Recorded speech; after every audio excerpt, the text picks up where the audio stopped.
Complete daily goals. अच्छा एक सवाल है, हम पूरे साल को यहाँ प्लान करने बैठे हैं, लेकिन एक सवाल यहाँ बनता है सर जनवरी 1 को तो मैं बड़ी मोटिवेशन होगी मेरे पास प्लानिंग होगी, सब कुछ कर लूँगा।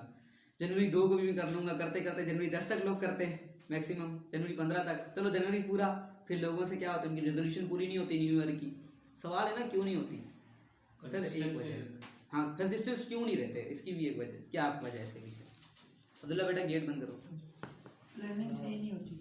नहीं प्लानिंग तो सर मैंने सिखा दिया, आप लोग जब करेंगे अल्हम्दुलिल्लाह आप तो ठीक करेंगे बैठ के। इंटरेस्ट नहीं रहता, ये भी पॉइंट है, ठीक है। हैबिचुअल नहीं होती चीज के लिए, हैबिचुअल हैबिचुअल होना पड़ेगा, अपनी आदत बनानी पड़ेगी। वो एक दफा आदत बन गई तो फिर वो तो बात है, आप फ्लो में आ गए, वो तो मैं समझ गया, लेकिन वही तो नहीं बनती ना, वजह क्या है?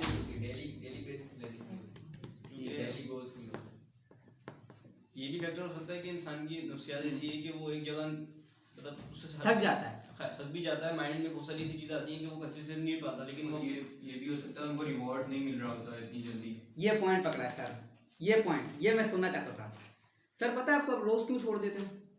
आप बोलते हो इसका सिला नहीं मिल रहा नहीं सीधी सीधी बात है, लोग लंबी मेहनत क्यों नहीं कर पाते? अभी मैं और आफाक आया, सबसे पहले आफाक किया तो हम बात यही करते भाई यूट्यूब पे वो भी व्लॉगिंग बना रहा है, मैं भी कब से काम कर रहा हूँ, तो वही अभी हम बात करते मोनेटाइज हुआ नहीं हुआ, तो मुझे लगा इसका हो गया, इसने कहा मेरा भी नहीं हुआ, तो हम यही बात करते थे कि यार अगर हमें रोज काम इस पे करना है ना, ये हमारा पैशन है, तो फिर हमें मुआवजे की या उसकी प्रोडक्ट की इतनी नहीं होगी, वरना हम यही देखते रहेंगे यार रिजल्ट नहीं आ रहे, छोड़ो छोड़ो छोड़ो छोड़ो।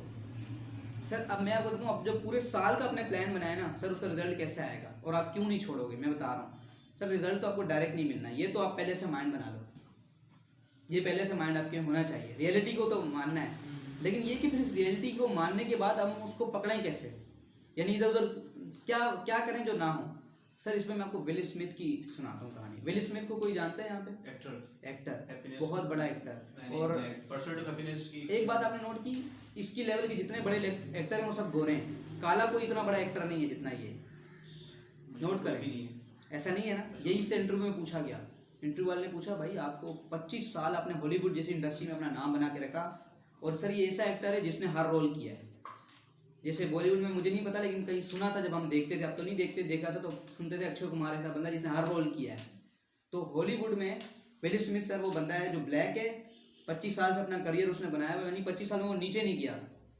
इंटरव्यूअर ने पूछा भाई ब्लैक तुम वाइड हो, इसमें हॉलीवुड में तो बहुत कंपटीशन होता है, तो बोला आप नीचे नहीं गए, इसकी वजह क्या है?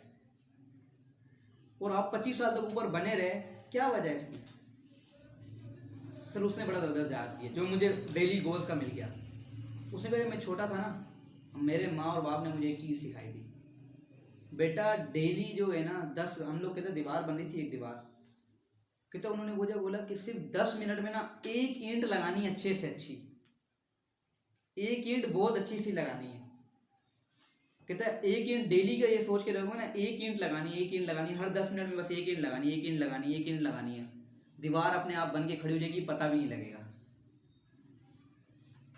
दोबारा बता रहा हूँ इस चीज़ों को सर, जब आप वो कहता है, फिर फिलिप्स भी पता है क्या कहता है, इसका सबसे बड़ा बेनिफिट ये साइकोलॉजिकल बेनिफिट कि लोग बड़े बड़े ख्वाब देखकर डर जाते हैं, लेकिन जब आप इस एंगल को लेके चलते हो ना कि यार मैं तो एक दिन को ठीक करूंगा, बस प्लान में एक दिन को ही करूंगा, मैं उस पर ही चलूंगा, बस ये दिन मेरी जिंदगी का आखिरी दिन है। सर दीवार वो कहता है अपने आप बन के खड़ी हो जाती है, आपको पता ही नहीं लगता। वो कहता है मेरी जो सक्सेस का राज है ना, मैं पिछले 25 साल से हॉलीवुड में बना हुआ, मैं सिर्फ एक दिन को देखता हूँ। वो कहता है आप मेरे पास उसे कहते मेरे साथ आप ट्रेडमिल पे चढ़ो, 2 काम होंगे, या तो आप पहले थक के उतर जाओगे या मैं मर जाऊंगा या मैं मर जाऊंगा। बोला आप बहुत मेहनती होगे, बहुत टैलेंटेड होगे, सब कुछ होगे, लेकिन आप मुझसे ट्रेडमिल से नहीं जी सकते, क्योंकि जब मैं ट्रेडमिल में चलता हूँ तो बोलता हूँ ये एक ही दिन चलना है, एक ही दिन एक्सरसाइज करनी है, बस जो मर्जी हो जाए। कहता है ये चीज़ मुझे फील करवाती है, डेली गोल पूरा करना है, डेली करना है, डेली करना है, डेली करना है। सर ये मैं आपको बता रहा हूँ, अगर आप अपना प्लान करेंगे, अगर आप चाहते हैं पूरे साल की मोटिवेशन ज़ाया ना हो, सर प्रोडक्ट को ना देखें, प्रोसेस पे ध्यान रखें। पॉइंट बता रहा हूँ, प्रोसेस पे ध्यान रख के देखोगे प्रोडक्ट मिल जाएगी इंशाल्लाह। प्रोडक्ट को देखोगे ना, प्रोसेस नहीं मिलेगा। अगर मैं ये देखूँ प्रोडक्ट के 3 सीटें खाली हैं, मैं प्रोसेस पे ध्यान नहीं दे सकता। अगर मैं प्रोसेस पे देखूँ कि ये 7 तो भरी हुई हैं, मुझे प्रोडक्ट की परवाह कोई नहीं। क्लियर? प्रोसेस पे ध्यान रखेंगे सर, मोटिवेशन कम नहीं होगी। ये आपको तीसरा पॉइंट बता रहा हूँ, अगले साल की रिजोल्यूशन जब बनाने के हुए इस पे आप काम करें, 365 दिन बाद जिंदगी बदल जाएगी।